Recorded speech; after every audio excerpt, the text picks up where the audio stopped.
So we have to look into this. Like, if we're creating these rules that aren't really serving anyone, including the leader who's supposed to be explaining everything to us, and then we're angry at children who don't really respect the leadership, they don't respect the teachers, maybe they don't really want to participate.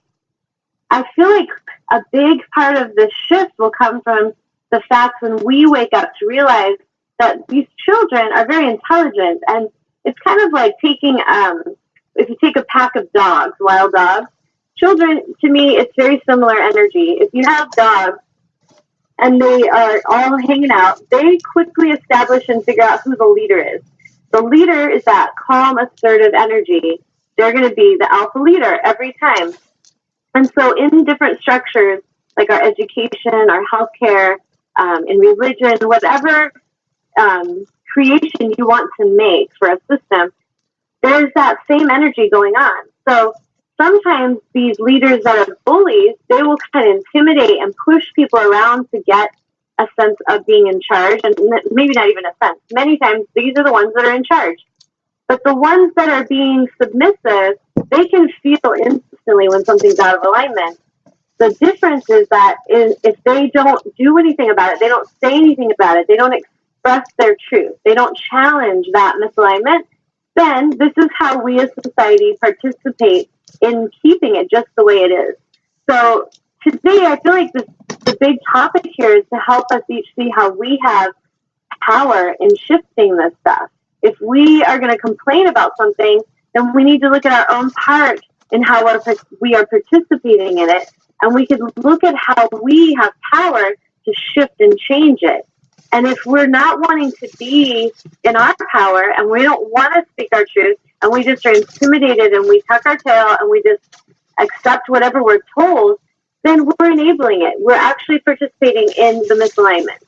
And so part of being a shift leader and part of what's going to help us to change these structures is those that will have enough courage to speak truth about it.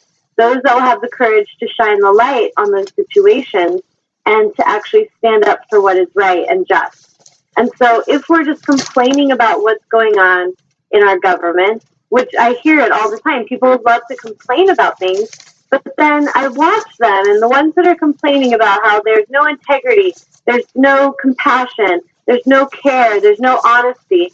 And honestly, as I observe many humans that are speaking this, I watch how they are living their lives and how there's no honesty, there's no compassion, they're not always having integrity. And so the way I see it is that as we want, and if we're ready to truly evolve this, we have to be the change that we're seeking. So if I'm upset about something, the highest form of shift will be for me to focus inward on how can I be that? How can I be that aligned leader? How can I speak with truth? How can I show compassion?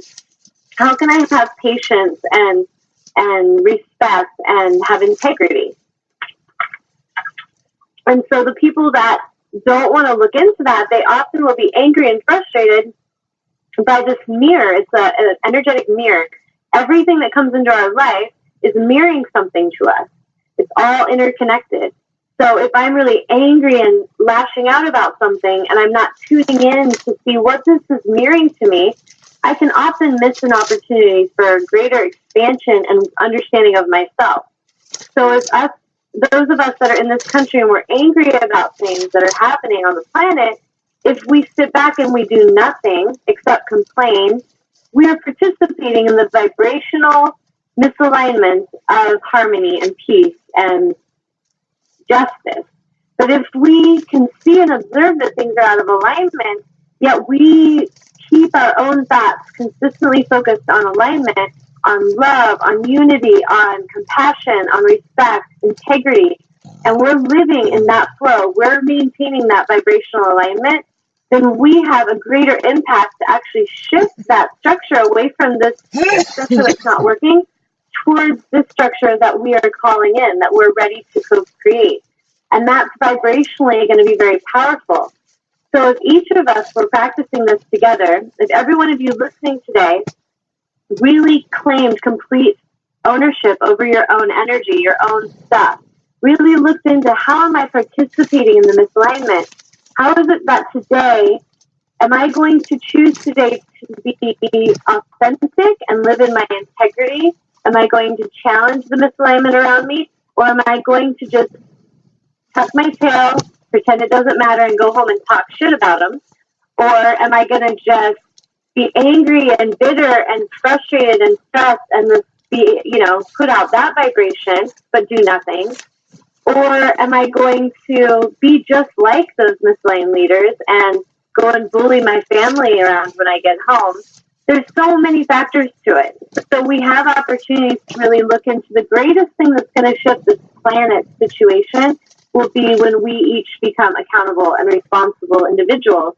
When I become, Tanya is in charge of Tanya, and she's responsible for Tanya's energy and where I'm focusing my energy. I'm not going to blame anybody else for where my energy is. This is a huge part of a shift. Many humans are still in this place where they're blaming everybody else for their emotions. I'm angry. I hate you. It's your fault. You made me angry. Well, people can upset you. They can bring energy that can cause disruption, but we choose what we do with that. And so to really maintain that higher vibration, someone may upset you, but how do you handle that? What do you learn from it? How do you still maintain your alignment and still stay in that place of aligned leadership rather than become what you hate? And this is the fine line that we walk, because so many humans will start to hate something that's being done to them only to become it. They start to align with that anger and that hate, and they become that energy in a different form. And so I'm going to pause. Is there any questions or comments coming in, Amnon? Not yet. I'm soliciting. Okay, come on, guys. Let us know. Call in. I challenge someone to be brave and let us hear your voice and speak your truth today. This is a little test for you to really step into that place of leadership. So I encourage you to do that. So getting back to leadership, this stuff can start very young as children. You can establish how children are taught very quickly if they're going to submit or they're going to take a leadership role. And often it's how they're treated in their family dynamic, how they're treated in that environment, and then how they are treated in their school environment and in their community. But we can really, as parents, help these children to embody that role of a leader more than causing them to feel like they have no power, by making sure we're in alignment and that we really live with integrity. And even if they're not listening all the time, we're still mirroring that example to them. We're showing them the way. The parents that don't show the way and they just bully their kids around and bark orders and say, do it because I said, because I'm the one in charge. But yet parents aren't really showing integrity. Maybe they're yelling at their kids for lying, but they lie to their kids all the time. Maybe they're yelling at their kids for, not owning their stuff and being responsible for their stuff, while parents sometimes aren't really letting them be responsible, and they're actually enabling them, and they're catering to all their misalignment, and they're giving to them when they shouldn't. So there's a lot of levels that we can look into early in life where we as parents are either helping support that growth into a potential leader, or we are sabotaging that growth by really teaching them misalignment and rewarding them for it, or punishing them in ways that aren't really in alignment as well. The spectrum is pretty vast of where we can go with this. But in essence, being an aligned leader is what is necessary to get us out of the situations we're in with so many of the structures that it is clear are not in alignment and are not thriving. So in order for us to heal what's broken, we have to first see that, we have to be honest about it, and then we have to have the leadership to stand up and speak about it, and not just talk, but actually speak about it and take action, take aligned action. So there's some that maybe they'll go out and protest and they're angry, and that's as far as they get. And then there's others who, they see what's going on, and then they find a healthy, powerful way that they can create a change and cultivate a shift without having to really be violent or angry or aggressive about anything. And this is another path that we have available to us. I have personally witnessed misalignment in leadership in all different forms and structures of where a leader could possibly show up. And this is something that I feel we need to be really mindful of, because a lot of times people have been trained and conditioned very young. Many of you have been conditioned with belief systems to believe in certain people or places that this is the person. You just do what they say, don't question authority, you don't mess with the government, you don't talk back to the minister, you don't mess with the principal at school, you do what they say.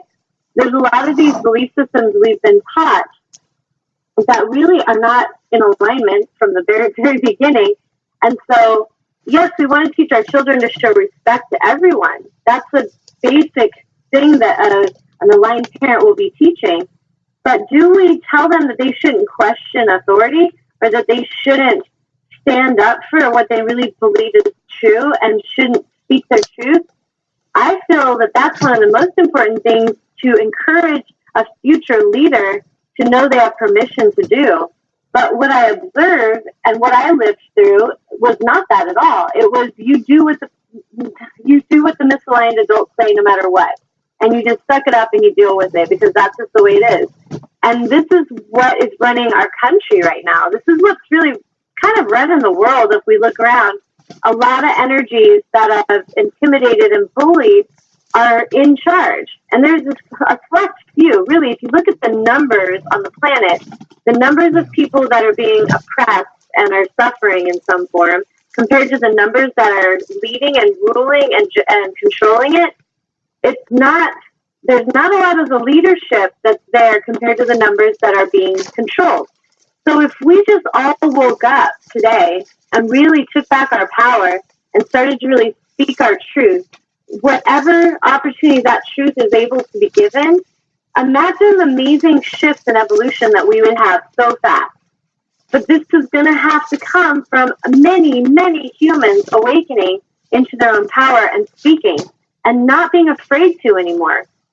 And for the first few that start to speak, that can feel very scary and takes a lot of courage, because when you're used to, I feel like it's almost considered normal in our society to just be quiet and go with the flow and blend and just be popular and be accepted by the mainstream crowd.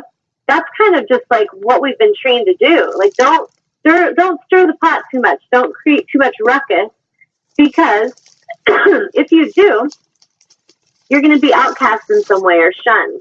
And this is something that I feel personally we have to pull back and claim our power back on if we want that to change.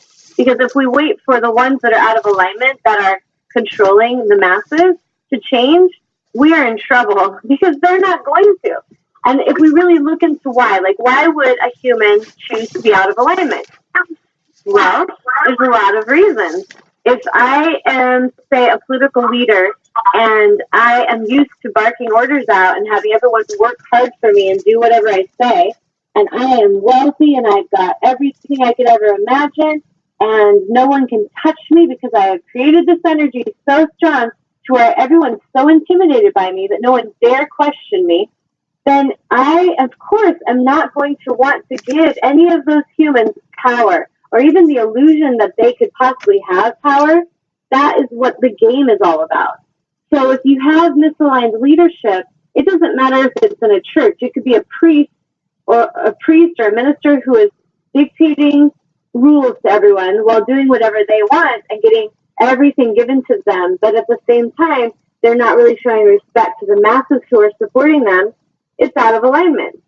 If you have, I've been to, in the metaphysical world, I've been to workshops and I've been to book signing events and things where I sat back and I really observed some of the leaders, the healers, that were portraying this love and this compassion and this care for their fellow man as they were speaking.